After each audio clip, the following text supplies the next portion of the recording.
The stage was set, but what was still lacking were the scientists with the imagination to see cells for what they really were. And here in Berlin, one young and ambitious man was about to break the impasse. Theodor Schwann. The two strands of biology, animal and vegetable, were about to come together.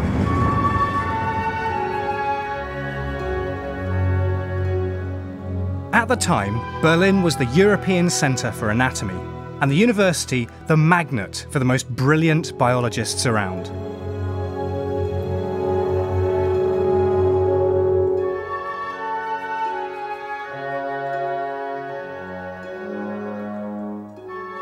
Theodor Schwann was keen to make a name for himself and took a position at the prestigious Anatomical Museum. Be warned though, it's not for the faint-hearted.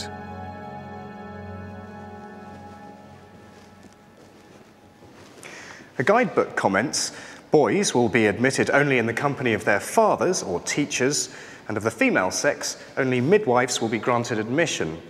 The visitor's attention is called mainly to the wealth of nerve preparations, a long array of monstrous births, and about 500 animal skeletons.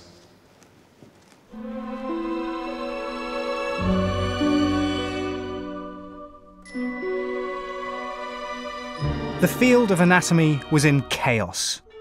Nobody really knew what animals or humans were made of. Researchers believed that they were built of many different structures: granules, fibres, tubes, globules and bladders. And none of them seemed any more important than the others. Animal studies were seriously lagging behind botany, and this was because their cells are so much harder to see. So the scientists didn't really realise there were any cells there at all. And this was fueling the notion that somehow animal tissue was fundamentally different from that of plants. But Schwann used innovative ways to stain his animal tissue. And he had one of the new Lister-style microscopes. He kept finding the same type of globular structure in all the different samples. We know that Schwann was looking at cells, but at the time, researchers used different terms to describe what they were seeing: Kornchen, Kugelchen and Zellen. The penny hadn't dropped that they were looking at the same thing, and without this connection they couldn't make the intellectual leap that cells were common to all life forms. This is a replica of Van Leeuwenhoek's microscope. Look how simple it is. It's just a piece of brass, and it's got one tiny hole with a lens in it, which is maybe 1 millimetre across. Yet this is the gadget that transformed the way we see the world. A tiny lens, yet more powerful than any other. Van Leeuwenhoek knew that it's the curvature of a lens that bends the light passing through it, so making the object being observed, here it's a flea, appear larger. And because Van Leeuwenhoek was a master craftsman, he could curve the lens more than anybody else, almost to the point it was spherical. This allowed him to magnify objects up to 500 times.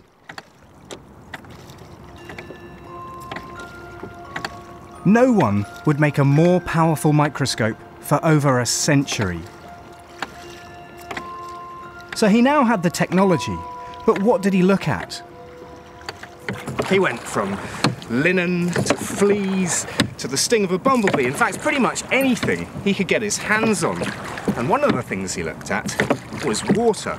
He'd noticed that in a lake near Delft, the water changed colour with the seasons. And he figured that there might be something in the water that he could discover.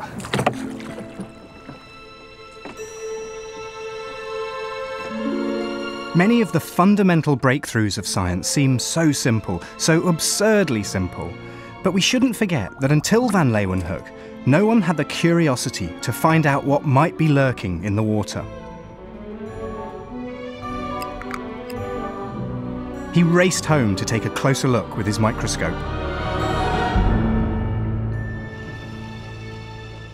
The man who's going to help me study the water is Hans Lonke. He keeps the spirit of Van Leeuwenhoek alive by making replicas of his microscopes. To grind a lens, Hans needs no special glass, just a shard from an old jam jar will do.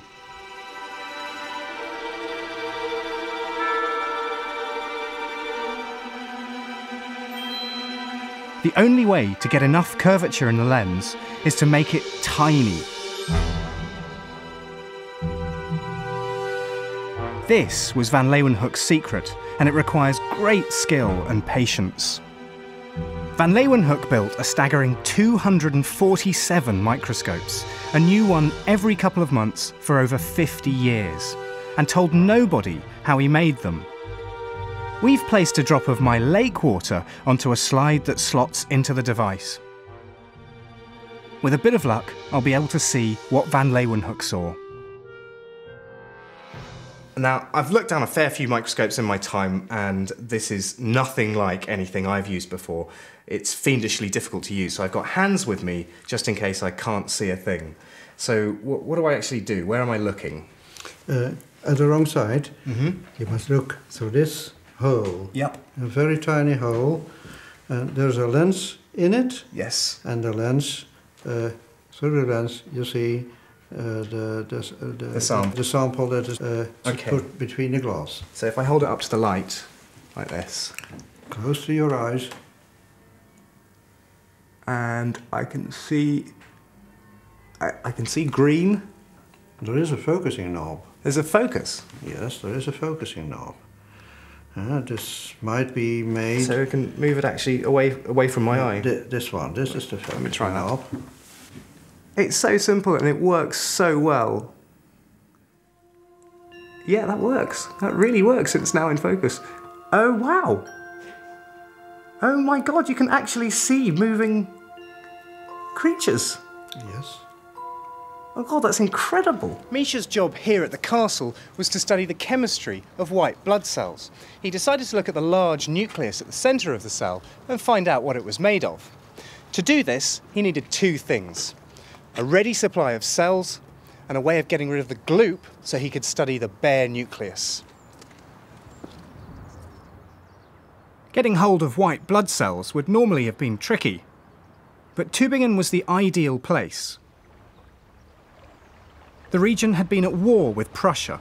Hundreds of injured soldiers with infected wounds lay in the barracks next to the hospital. Their wounds were oozing copious amounts of pus, which is full of white blood cells. So, revolting as it sounds, Misha collected their old bandages so he could scrape off the pus. Misha needed something else. His next stop was the local slaughterhouse to collect a pig's stomach. Oh, look, here it is. Oh, it's disgusting. He was interested in the mucus that lined the stomach. This contains an enzyme called pepsin, which helps break down and digest food. Where's the pepsin? Look here, this is the pepsin. Ah, this sort of gloopy stuff. Yeah. There's not much of it. No, that's all. And this is what helps digest the food in the stomach? Yeah. Smells like a pig's stomach to me. With the pepsin, Misha now had all he needed for his experiment. And this is a delicacy in Tübingen? Yes, you can fill it with bread, or you can cut it in stripes, and then you cook it and eat it with bread. Is it tasty? Yes. I'm not sure about that.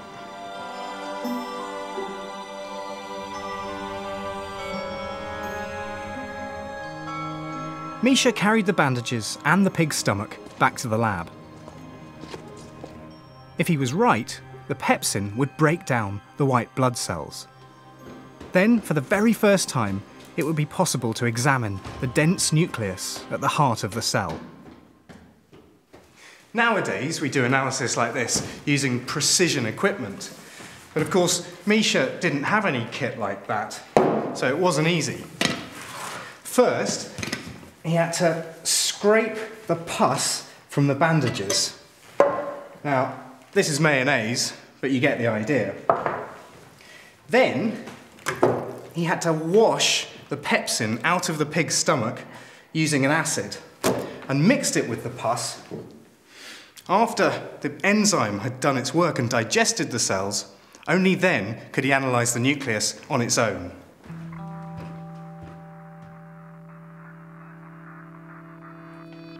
Now, the big question was, what did the nucleus consist of?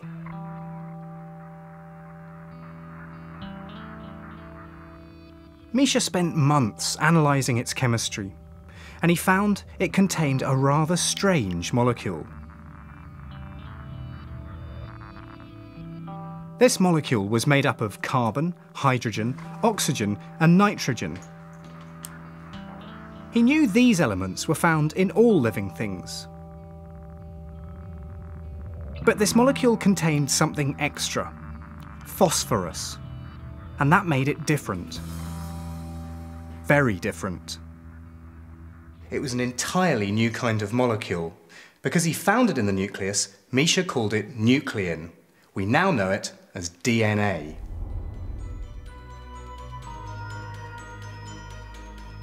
Intrigued, Misha repeated his experiment on sperm cells from frogs, carp, bulls, and salmon.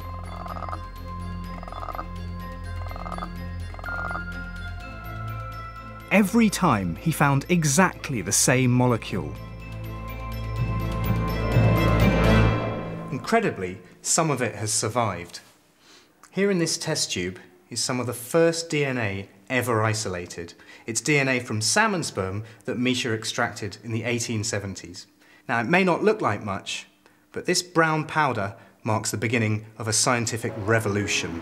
The X-rays taken here at King's College were pivotal.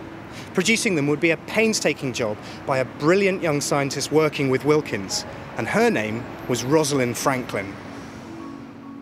Franklin was an expert in X-ray imaging. With her expertise, the college hoped to be the first to find the structure of DNA.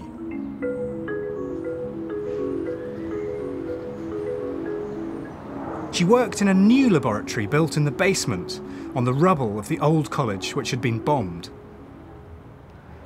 Here in the lab, she took strands of DNA and mounted them inside this specially built camera.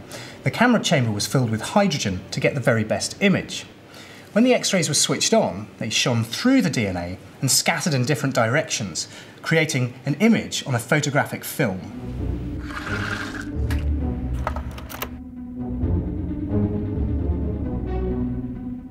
Franklin took over 100 pictures. Each one could take up to 90 hours of exposure at close range.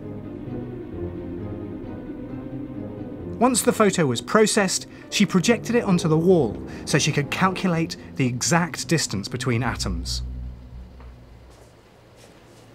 It was picture 51 that showed the best image of the mysterious DNA molecule.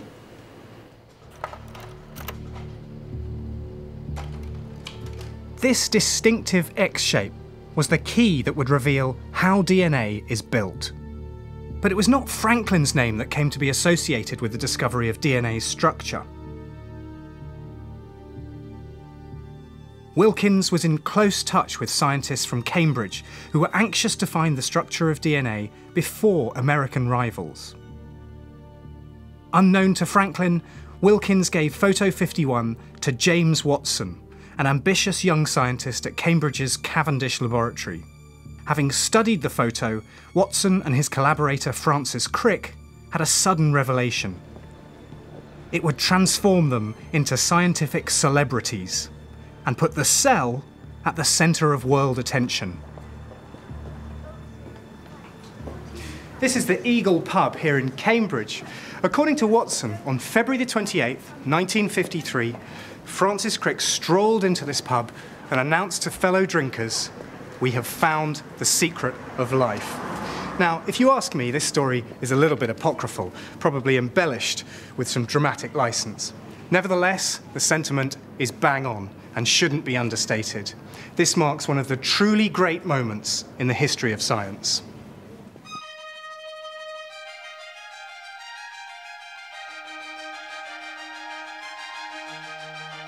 Crick and Watson had worked out the structure of DNA, and very soon their double helix model was announced to the world.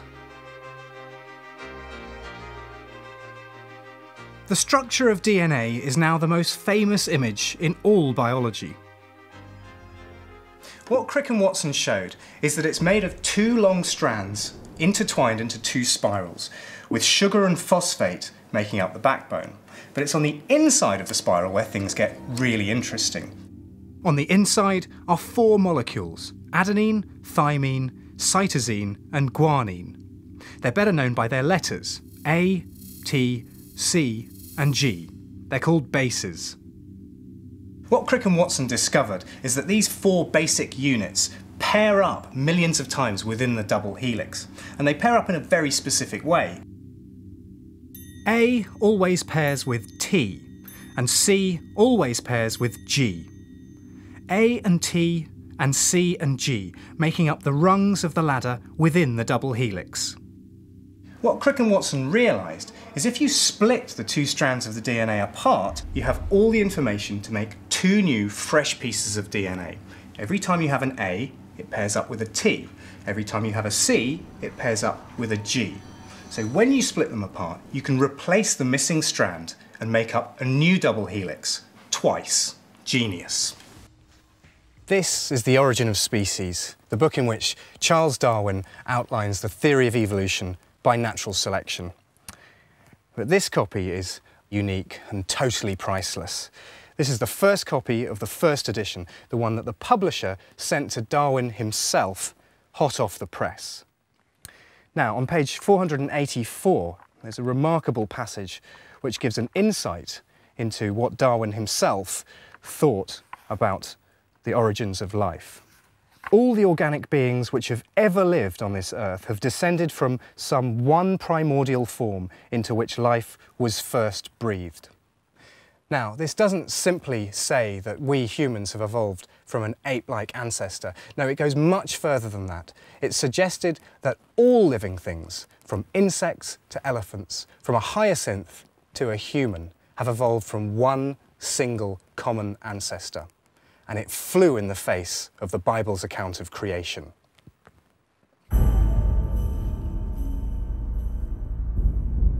At the time, Darwin didn't propose a scientific explanation for what created this original life form. His notion that life was breathed into the primordial common ancestor left room for the creator. Yet Darwin's Origin of Species introduced one of the most important thoughts in science: that all life on Earth sprung from one single organism.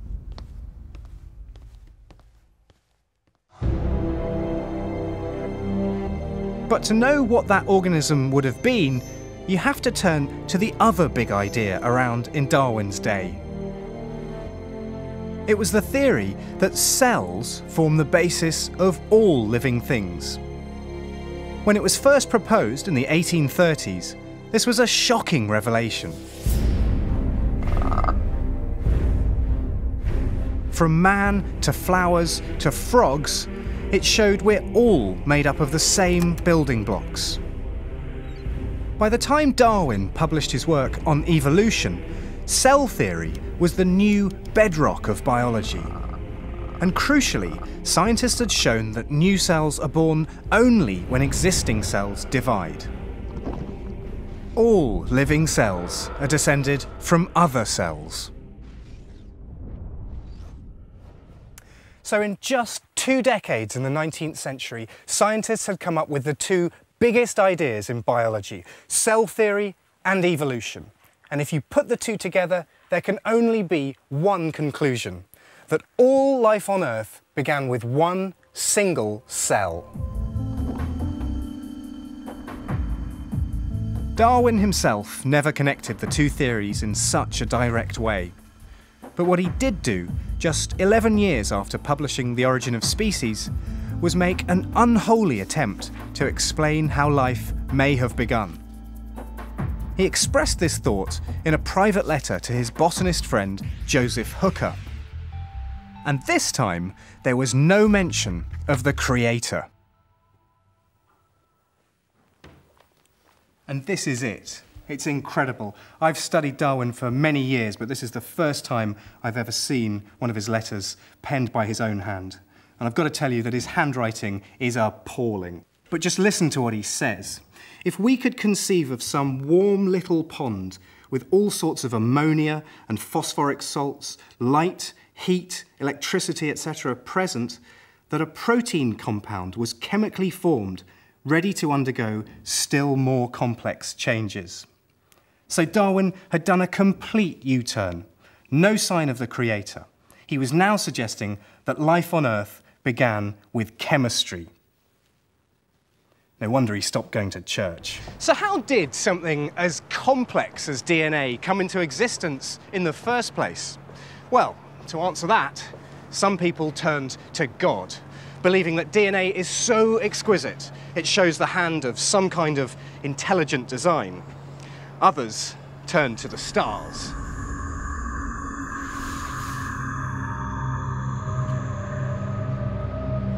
And here at Imperial College in London, a surprising discovery has provided a clue to the origins of DNA.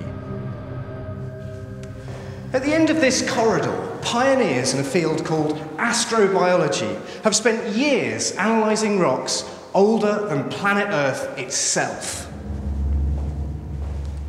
These are meteorites, some of which are more than 4.6 billion years old. One of the lead astrobiologists is Dr. Zita Martins. She looks for evidence of life beyond the confines of Earth by searching for particular molecules buried inside rocks from outer space. Hi, Zita. How you doing? So what is it about meteorites that's interesting that can tell us about the origin of life? We know that specific samples of meteorites, like the ones I have here, they're about 4.6 billion years old. They're as old as the formation of our early solar system. This is 4.6 billion years old. Yes. It's amazing. It's exciting to hold these samples in your hands. And that hasn't changed No. in close to 5 billion years? No. When you first start looking at this, it looks like a rock, but you are finding stuff in here. Yes, we're finding organic molecules, extraterrestrial organic molecules that may have been important for the origin of life in our planet, and that's why it's so exciting. So what you're saying is that up in space, which we think of as a big vacuum, actually there's masses of chemistry just going on, which is actually creating the building blocks for cells. Exactly. We think the space is an empty place, but it's not. It's bubbling with the chemical reactions. Right, with activity. Exactly. In 2003, Zita got hold of one particular sample whose molecules would reveal something spectacular. It was from a meteorite that had fallen to Earth in 1969, near the Australian town of Murchison. It was dated to be nearly as old as our solar system.